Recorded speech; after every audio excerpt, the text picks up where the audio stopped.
eyali speaker Rebecca Alitwala Kadaga alangidde Anita Among okukwata mu kizigo.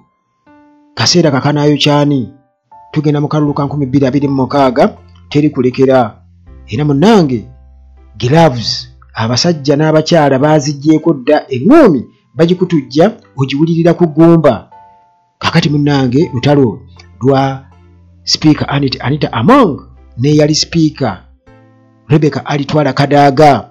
Ku luno munnange ayogeza bukambwe obw'amaanyi ennyo, ayogeza bukambwe.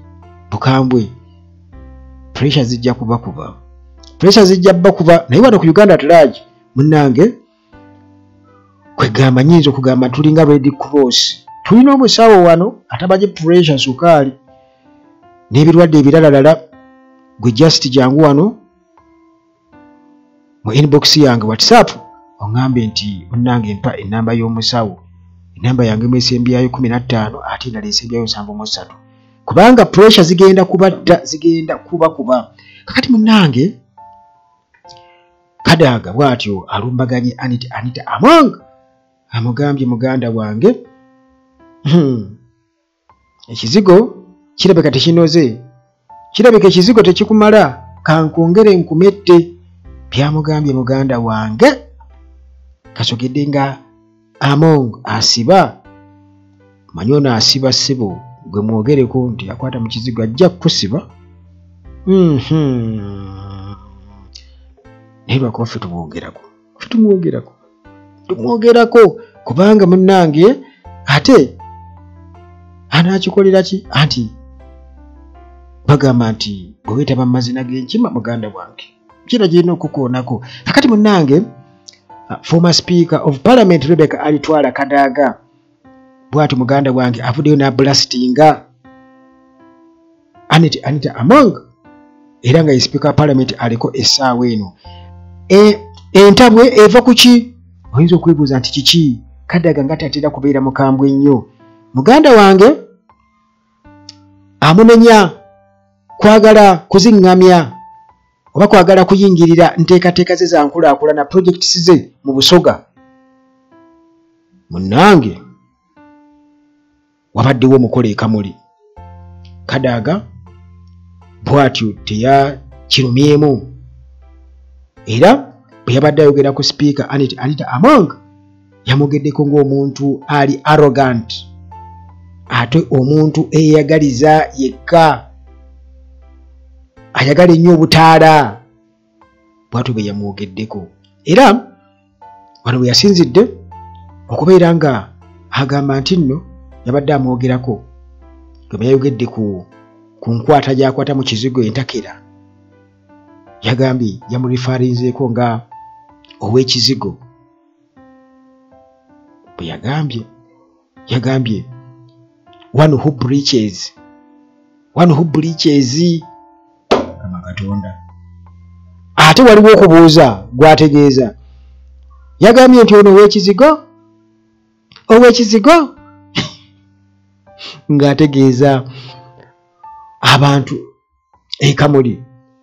Kati Kadaga ekyamuleetedde okubeera ng'anyiiga lwaki yanyiigira nnyo Among nti Among mukaweefuweewe omanyi kati Among tatuula ye muntu alwana n'abeera nga alumba tasirisa tapowa kwegamba be bano waakiri okulemererwa ayonoona.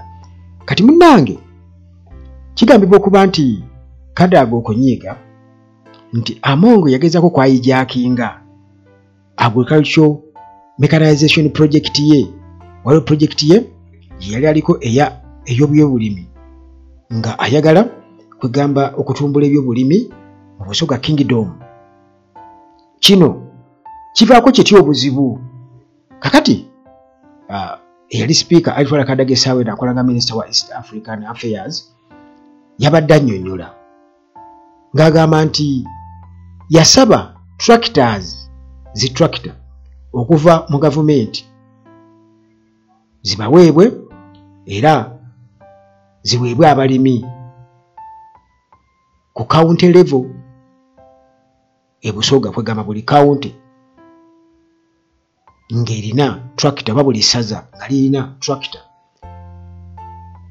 mwalaba wano ku misinde gya Kabaka bano ze baalaga nti buli ssaza lirina okuba nga likola ki nga lifuna era nga ziwandiikiddwako amasaza. Kati mu nkola efaanaganako bwetyo Kadaga yasaba Ministry ya Agriculture ebawe tractor nga zigenda ku buli ssaza mu Busoga.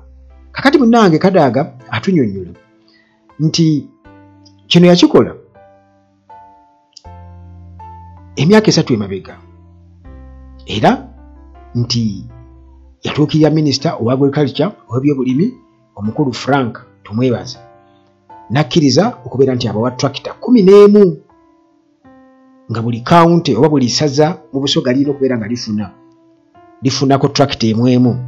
Kakati munnange tractors zino bwe zityo nga zirina okuba nga ziweebwayo mu Busoga era nga zigenda kuba kwegamba ziyambako enkulaakulana mu Busoga.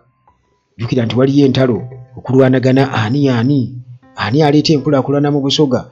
Kakati Kadaga agamba nti kyamwewuunyisa abaali awo munnange agenda okuwulira nti Anita Among bw'atyo bagenda kumukwasa tractors mbwe ali mu kusala magezi tractor bazimukwase yajje kugamba project agikole ki agiwambe nti yazireese.